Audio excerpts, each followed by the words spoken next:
Allez, bonjour à tous. Alors aujourd'hui nous sommes à La Gatoise 2024, hein. Donc la première journée, celle du samedi. Et sur toute la France, apparemment il fait vraiment moche. Et là on a quand même un beau soleil. Alors tant mieux pour le club, tant mieux pour les participants, mais pour ceux qui habitent ici, ça devient désespérant. Il n'y a pas de pluie, c'est vraiment une catastrophe. Ils avaient annoncé là, enfin comme d'habitude, hein, pendant 15 jours qu'on aurait vraiment des précipitations, tout ça, et déjà la météo elle change sans arrêt et on a que dalle. Donc tant mieux hein, pour le club, mais j'espère qu'à partir de lundi ça va tomber sec parce que c'est une catastrophe. Alors pour ceux qui connaissent pas Agde, on va le situer, c'est en bord de mer, hein, c'est vraiment très touristique, c'est du tourisme comme on disait avant, un peu populaire, et ça c'est très bien, comme un peu Valras, hein, pour ceux qui connaissent. C'est situé, c'est au sud de Béziers, c'est un peu les plages un peu les plus près pour les Biterrois. Donc ça a Béziers une quinzaine de kilomètres à peu près. Et vous avez l'Hérault qui se jette là, à Agde. Et ce qui est vraiment, si vous venez dans le coin en tourisme, ce qui est bien, c'est que vous avez tout le long de l'Hérault, vous avez des maisons avec des bateaux. Ça fait comme un grand port naturel. Et au bout, donc ça c'est juste le long du club. Là, il y a des kartings autour du club. Ici, il y a plein de trucs pour, en fin de compte, occuper les gamins, les vacanciers. Donc des campings, il y a un truc une sorte de parc, un parc d'attractions. Il y a beaucoup de choses. Et vous avez au bout donc le Gros d'Agde. C'est un petit coin que moi j'apprécie particulièrement. À chaque fois j'en vois du monde. Là, il y a des petits restos qui restent pas trop chers et sympas. Même quand vous venez dans le coin, vous avez énormément de clubs hein, dans les environs. Vous avez bien sûr le club d'Agde, mais vous avez aussi tous les clubs loisirs où je vais, hein, comme le domaine Bois de Rose. Vous avez pas trop loin, vous avez Aspirant, tout ça. Donc pour ceux qui veulent venir faire des vacances et à la fois du modélisme, je pense qu'il y a de quoi faire. Alors pour le club d'Agde, je sais pas trop si on peut tourner comme ça, si on peut prendre à la journée, mais par contre pour tous les clubs loisirs, il n'y a pas de souci. Il y a aussi le club de Béziers qui est pas trop loin. Voilà, donc à l'entrée vous avez les stands. Ici ça c'est le stand un peu immodèle et des Toulousains. Là vous avez la voiture de Stéphane Matteo de chez iModel, et on peut voir déjà une des nouveautés. Regardez, c'est le nouveau moteur là, Connect. Il est super beau. Ça c'est vrai qu'il est hyper sympa. Ça c'est une nouveauté qui vient de sortir. Après je regarde un peu sa voiture pour voir s'il y a des choses. Non, elle paraît de boîte. Ah, il a un contrôleur qui est assez petit aussi en OBI. Et là, le reste, il y a un peu de tout. Hein. Il y a aussi de l'Obitech. Donc le XR, hein, je rappelle, hein, ça c'est le XR. C'est le même que celui que je vous fais actuellement, les tests d'endurance que j'ai monté il y a quelques temps. Moi, personnellement, j'en suis pleinement satisfait. Alors tout à l'heure, je vais essayer de lui faire une petite interview parce qu'il y a beaucoup de nouveautés, notamment au niveau radio, au niveau accessoires aussi pour les CRX.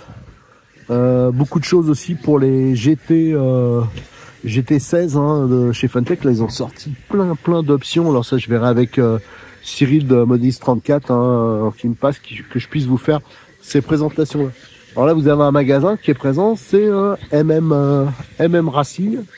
Alors ça je crois que c'est 07. C'est quoi le département? C'est pas vers ça doit pas être trop loin. J'avoue, trou de mémoire à 07. 07, je réfléchis. C'est pas vers le pays du Nougat, ça? Enfin bon, je me rappelle plus, on verra tout à l'heure, on demandera peut-être. Alors, la piste. Ils ont fait quand même beaucoup de modifications, vous allez voir, hein, juste là où la voiture vient de se gameler. Ils ont le choix, il y a deux choix. Hein. Soit ils prennent la bosse là qui est assez pentue, vous voyez, ça fait des gros sauts. Ou soit ils prennent juste à côté, voilà, comme la voiture qui vient de passer là, il y a trois petites bosses Donc voilà, pour l'instant j'ai vu qu'il y a beaucoup de pilotes quand même qui prennent plutôt le saut. Alors on verra, on se mettra ce profil un peu, ça se gamelle beaucoup, hein, parce que la piste elle est vraiment dure. Regardez, hop, lui il a pris le saut, l'autre elle va prendre, non bah la plupart ils prennent le gros saut, ils perdent sûrement moins de temps. Voilà. Donc vous avez ici à l'entrée vous avez la paillote, hein. La paillote c'est la partie buvette, hein, qui est assez grande, hein. Ils font toujours des trucs sympas. Là c'est le côté, je pense c'est pour l'apéritif. Alors il y a une petite tradition, je sais pas si elle est conservée ici, c'est que pour l'apéritif il y a des huîtres. Voilà, on est aussi dans un pays dans le coin vers Sète, tout ça, il y a les huîtres. Alors vous avez toute la partie restauration qui est couverte. Voilà, là je peux vous dire, le soleil là il tape bien sur le côté. Je suis avec le blouson encore, je vais vite le retirer parce que la température perçue, ils annonçaient 12-13. Ça me fait un peu sourire parce que la température perçue, c'est pas du tout ça. Voilà, donc là vous avez, là actuellement c'est des brochesses, hein, j'ai fait exprès pour pas qu'il y ait trop de bruit, mais autrement là vous avez la zone démarrage qui est tout le long ici. Après vous avez la zone nettoyage.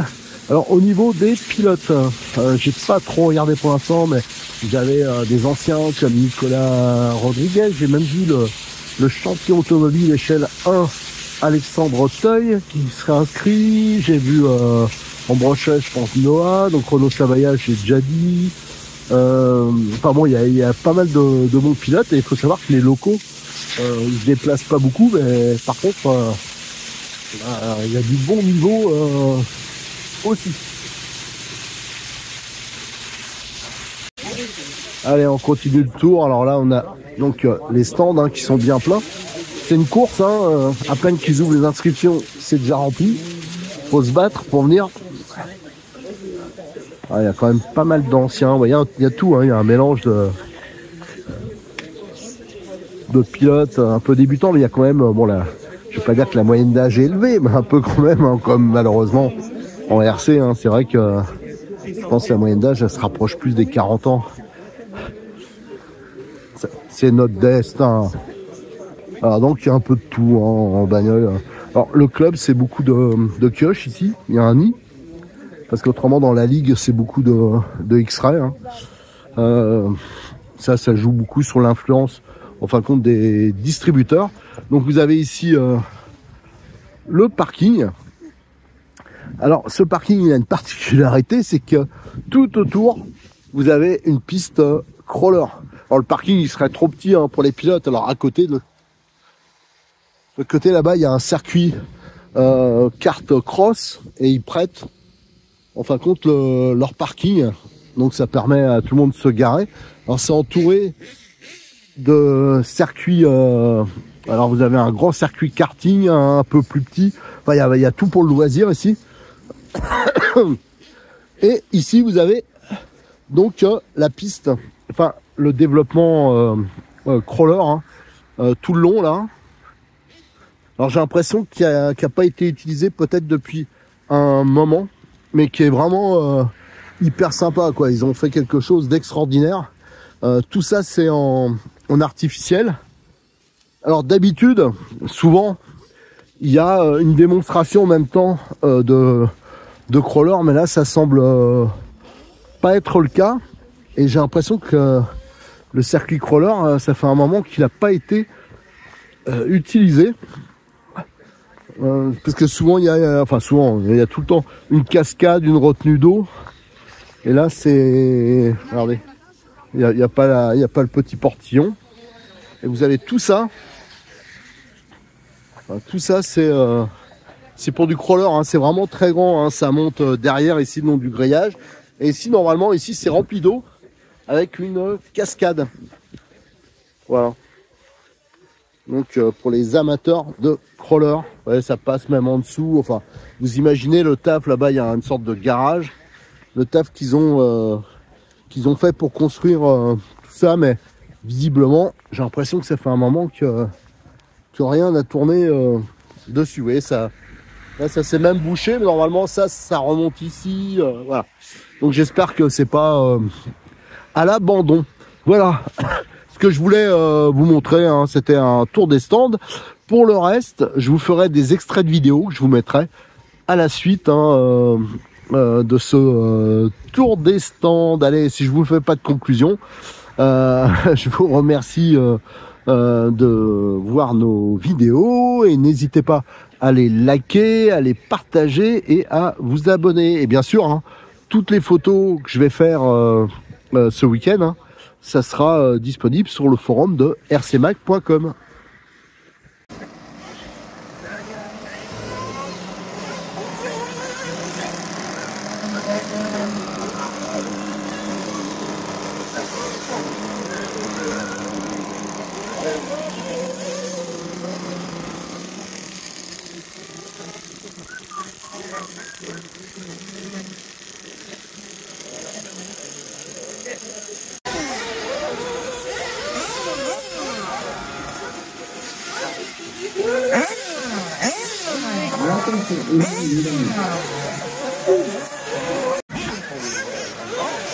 Vous allez directement au ramassage, merci.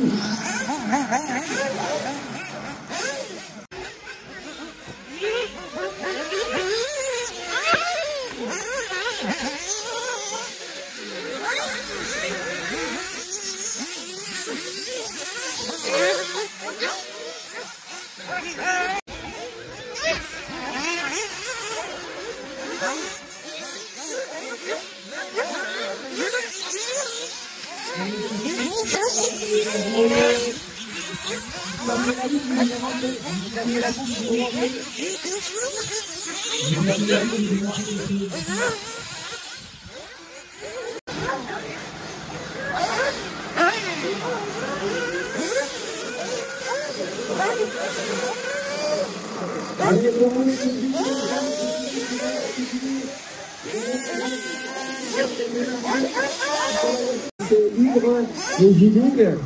Après, on va se prendre 2-3 minutes pour faire le classement, pour faire les qualifications.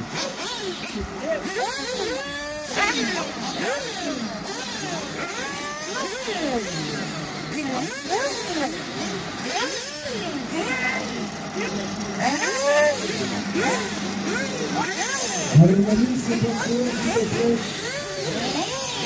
parti. Merci.